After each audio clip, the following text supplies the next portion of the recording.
ఒక్కసారి కొమ్మూరి గోల్డ్ కి కాల్ చేయండి. తాకట్లో ఉన్న మీ బంగారాన్ని విడిపించి మార్కెట్ ప్రైస్ కి వాళ్ళు కొనుక్కుని మిగతా డబ్బులు మీకు ఇచ్చేస్తారు. రైట్, బ్రేకింగ్ న్యూస్ వస్తున్నాం మనం టీవీ స్క్రీన్ పై. జహీరాబాద్ కు చెందిన కవిత అనే 29 ఏళ్ల మహిళ హత్య ఘటన తీవ్ర కలకలం రేపుతోంది. తెలుగు రాష్ట్రాల్లో వివాహేతర సంబంధమే ఆమె ప్రాణం తీసింది. పోలీసులు చెప్తున్న దాని ప్రకారం మార్చి 27న కవిత తన ప్రియుడు పవన్ రెడ్డితో కలిసి ఇంటి నుంచి వెళ్ళిపోయింది.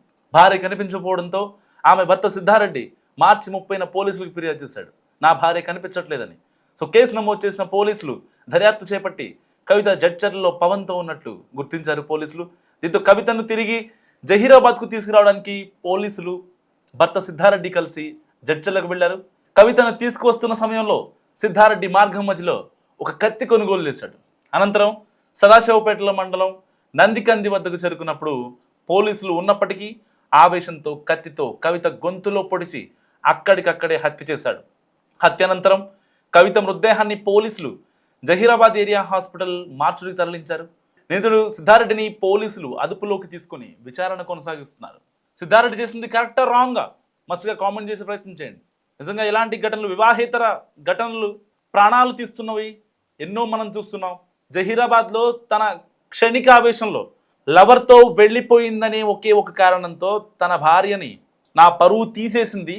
సో ఇక సమాజంలో నేనన్నా ఉండకూడదు, అదన్నా ఉండకూడదు అనే ఒక క్షణికావేశంతో తన భార్యను కత్తి కొనుగోలు చేసి మరి పోలీసులతో ఎంక్వైరీ చేయించి పోలీస్ స్టేషన్లో కేసు పెట్టి ఎంక్వైరీ చేయించి లొకేషన్ ట్రాక్ చేసి ఎక్కడున్నారో కనుక్కొని జడ్చర్లకు వెళ్ళి తీసుకొని వచ్చే క్రమంలో సదాశివపేటకి ఏదైతే జహీరాబాద్ డిస్టిక్, సో సరిగ్గా నందికందికి రాగానే పోలీసులు మరి కాసేపట్లో ఆ అమ్మాయిని వాళ్ళ ఫ్యామిలీకి అప్పచెప్తారు.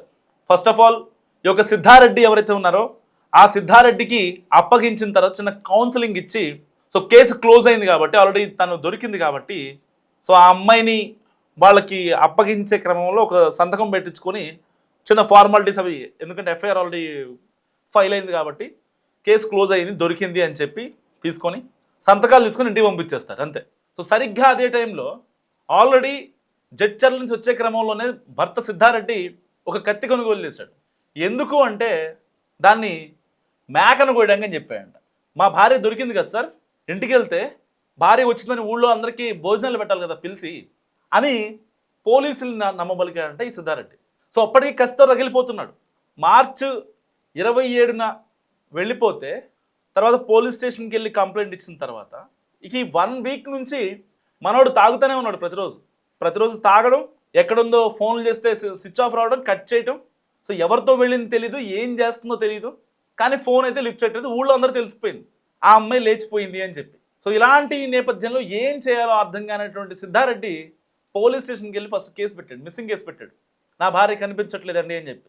సో దాని తర్వాత ఆ అమ్మాయి లొకేషన్ ట్రాక్ చేసి అసలు ఇంటికి వచ్చి ప్రాథమిక విచారణ చేసుకున్న పోలీసులు వాళ్ళ అమ్మ వాళ్ళకి ఫోన్ చేసి ఎక్కడికి వెళ్ళింది అమ్మాయి ఏంటమ్మంటే, మాకు తెలియదు సార్, మరి ఏం జరిగిందో వాళ్ళిద్దరికి, సిద్ధారెడ్డికి మా అమ్మాయికి ఏం జరిగిందో తెలియదని చెప్పి ఆ అమ్మాయి వాళ్ళ అమ్మ సమాధానం ఇచ్చారు పోలీసులకి. సో మ్యాటర్ ఏదో సంథింగ్ ఫిషీ లాగా ఉందని అనుకున్న పోలీసులు తర్వాత సిద్ధారెడ్డిని అడిగారు, నీకు ఎప్పుడన్నా అనుమానాస్పదంగా ఆ అమ్మాయి కనిపించిందా అని అడిగారు. అలాంటిది ఏం లేదండి, ఫోన్ మాట్లాడిద్ది, నాతో బాగానే ఉంటుంది, ఎప్పుడన్నా ఇంటికి వెళ్ళినా లేకపోతే నేను బయటికి వెళ్ళినా నాకు పెద్దగా ఫోన్ చేస్తూనే ఉంటుంది, మా అమ్మ నాన్నలు కూడా బాగానే చూసుకుంటూ ఉంటుంది, ఎలాంటి ఇబ్బంది పెట్టేది కాదు. ఈ మధ్య కొంచెం ఫోన్లు ఎక్కువైనాయి, ఈవెన్ ఆ మెసేజ్లు కావచ్చు, ఆ వాట్సాప్, ఆ ఇన్స్టాగ్రాము, ఇవి కొంచెం ఎక్కువైనాయి. సో నేను సరిగ్గా చూడలేకపోయానేమో, లేకపోతే నాకున్న పని వల్ల, లేకపోతే ఒత్తిడి వల్ల, ఇంకోటి నేను సరిగ్గా చూసుకోలేకపోయా. నా భార్య అలాంటిది కాదులే అనుకున్నాను తప్ప, నేను ఇంకా కంప్లీట్గా నా ఆవిడ మీద అనుమానంతో ప్రతిసారి ఫోన్ చెక్ చేయడం, లేకపోతే ఎవరికి కాల్ చేస్తుంది, ఏం డిలీట్ చేస్తుంది అనేవి నేను పెద్దగా పట్టించుకోలేదని చెప్పి భర్త సిద్ధారెడ్డి పోలీసులు చెప్పాడు. సో సరే ఏదో సంథింగ్ ఫిషీగా ఉందని అనుకున్న పోలీసులు ఆ అమ్మాయి లొకేషన్ ట్రాక్ చేసిన తర్వాత ఆ అమ్మాయి పక్కనే వాళ్ళ ఎక్స్ బాయ్ ఫ్రెండ్ అయితే పవన్ రెడ్డి ఎవరైతే ఉన్నారో అతను కూడా ఉన్నారు. సో ఈ 2 సిమ్ కార్డులు ఒకే లొకేషన్ చూపించాయి. సో వెంటనే జడ్చర్లు వెళ్ళిన పోలీసులకి సో రెడ్ హ్యాండెడ్గా పట్టుకున్నారు ఇద్దరిని. ఒకే రూమ్లో ఇద్దరు కలిసి ఉన్నారు. సో అలా ఇద్దరిని పట్టుకున్న తర్వాత వాళ్ళు బయటకు వచ్చే క్రమంలో పవన్ రెడ్డిని ఏమీ చేయకండి అని ఆ అమ్మాయి పోలీసులు చెప్పిందంట.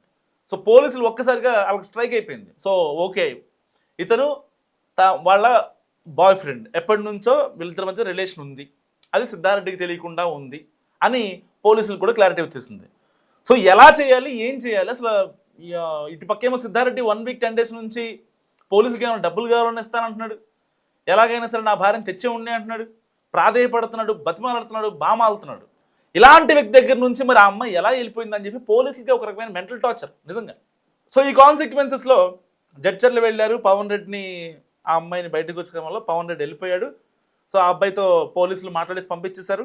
ఏం మాట్లాడుతున్నారని చెప్పి ఆ అబ్బాయి నెంబర్ తీసుకొని వాళ్ళ అమ్మా నాన్న నెంబర్ కూడా తీసుకొని మీరు ఎప్పుడన్నా అవసరం ఉంటే స్టేషన్కి రావాల్సి ఉంటుందని చెప్పి ఒక పోలీసులు ఒక హుకుం జారీ చేసి ఆ అమ్మాయిని ఎక్కించుకొని సిద్ధారెడ్డితో పాటు వచ్చేసారు.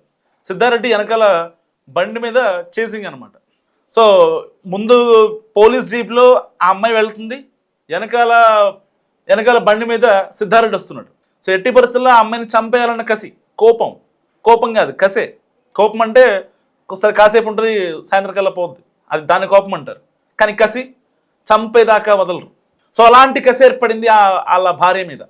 నేను ఎంత మంచిగా చూసుకుంటున్నా, నిన్ను ఎంత ఇదిగా ఉంటున్నా, ఎంత లవ్ చూపిస్తున్నా, ఎంత కేర్గా ఉంటున్నా, నీకు ఏదన్నా ఇబ్బంది వస్తే ఒక అమ్మలాగా మారిపోయి నేను చూసుకుంటున్నా అని ఇప్పటిదాకా అలా చూసుకున్న ఈ సిద్ధారెడ్డి ఒక్కసారిగా కోపానికి గురైపోయాడు. మామూలు కోపం కాదు, అసలు మనిషిని చంపేంత కోపం కసితో రగిలిపోయాడు సిద్ధారెడ్డి. సో ఎలాగైనా సరే ఆ అమ్మాయిని చంపేయాలని ఫిక్స్ అయిపోయాడు.